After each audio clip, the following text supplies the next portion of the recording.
Richard meramahkan Negara Aceh Darussalam kisruh politik Partai Aceh. Nah, karma dibalas karma oleh Cik Mat. Cik Mat sekarang sudah seminggu lalu datang melenggang ke KPK bersama dua rekan untuk melaporkan dugaan korupsi yang dilakukan oleh Bapak Muzakir Manaf. Yang dituduh oleh cutponya.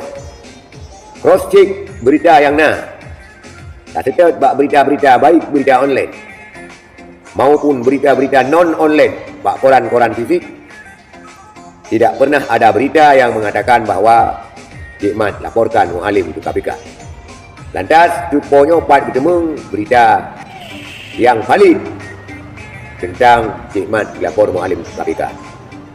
Mengkritik boleh-boleh saja, sah-sah saja, sesuai dengan fakta, sesuai dengan realita yang Jangan mengkritik atas dasar hoak.